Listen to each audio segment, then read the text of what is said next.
The Pittsburgh Steelers go down 31-17 to the Buffalo Bills in Buffalo after a postponement due to the weather. The Steelers can't get it done. It sucks. It is what it is. I don't think it's like when they've got belted in the playoffs before. The Bills did look better. They did let the Bills get out to a start. We're going to go through all that in this Steelers touchdown under takeaways and reactions. So look, the Steelers, it does suck. They're out. They did win 10 games this season. They won games they shouldn't. They lost games they should have won. But they did make the playoffs despite a lot of the odds against them.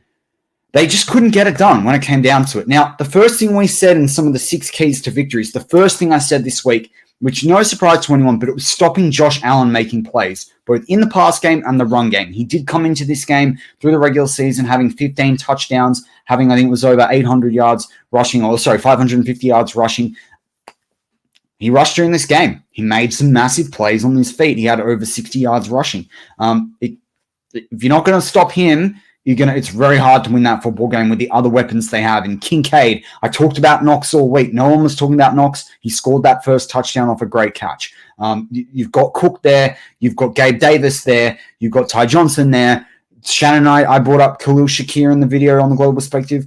All those weapons mean that you have to stop Josh Allen. Now, having TJ would have made a huge difference in this. The guys still played pretty well in hurting some of those guys. We'll unpack all of that in the videos to come in terms of analyzing the season. But in terms of this game, they had to stop Josh Allen, or they had to stop him better than what they did. They didn't do that. That's how the Bills got to 30 points and won the game. Overall, this game was pretty symptomatic of what the Steelers had all season. They fought a good fight in 23. They just didn't fight a great enough fight, unfortunately. They fought really hard. I mean, you saw many snaps Mark Robinson was getting this game. Guys like Miles Jack off the couch. It's just, that's not, unfortunately, relying on those veterans. I mean, imagine if we'd had Holcomb and Quan Alexander through most of the season. If you had Holcomb in this game, I think it turns out to be very different. I talked all season about Steelers needing a strong safety and how that was affecting their ability to defend against tight ends. And the Bills are one of the examples I always use.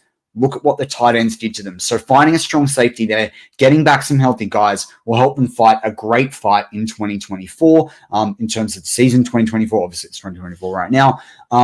But yeah, they fought a good fight in 23. They had a lot of close, but not quite there games against the top teams in the NFL. And now we'll talk about that in terms of rebuild versus a retool, because this was a rebuild year. The Steelers still made the playoffs. That feeds into promise and potential, but so much more to prove. The Steelers, again, it was a bit like last year.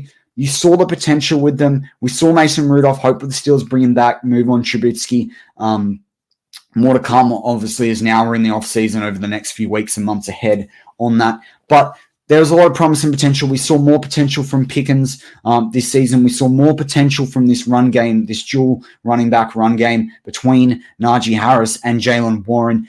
We saw what happens if you actually get Pat Freiermuth the ball. All of those things are so exciting. We saw the potential of Benton and Joey Porter Jr. and Nick Herbig. That's all looking really, really cool as well. But there's still a lot to prove. There's still a lot to prove from Kenny Pickett. There's still a lot to prove in terms of Broderick Jones and the O-line. There's still a lot to prove in terms of how this DB unit can come together. An injection of new players, both young and experienced, will help this Steelers team in the year ahead and into next season. So, look, promise and potential, it's a lot better than saying let's blow up the whole thing and go again, bit like other teams, for instance, like the Patriots.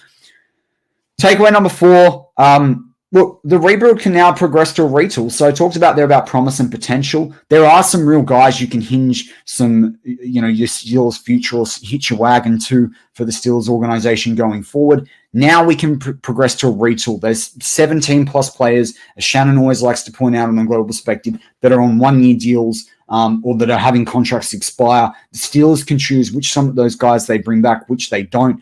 Eric Rowe did good things today. He didn't do other things. I've talked about the importance of bringing back. I think that's bigger than, keeping Kazi on the roster, for example. But now we can do that retool. We've kind of had that rebuild year the last 2 years. We've definitely brought in some talent. We've brought in some decent free agents. It's got us to a double-digit win record with Mike Tomlin. It's got us to the playoffs, but we can't get over that hurdle. That Mike Tomlin couldn't have defended some of the passes today. That's not on him. He can't overcome the fact week in, week out against the top teams that the Steelers team are using linebackers that are off the couch or practice squad players. That's not on Mike Tomlin. So a lot of people come out and say Tomlin needs to go, all the rest of it. No, this team showed enough. Tomlin should be brought back with a new OC, with someone, although I do think he needs to get someone that will question him. But this is very much a retool or refresh, not a rebuild. Takeaway number 5 for me, the defense needs a solid youth injection. There's a lot of experienced guys like that. I know I've just talked about Herbig, Porter, and Benton. I know Trice was injured all year. He'll come back next year. What can he do? Let's see. That's a tough injury to come back from.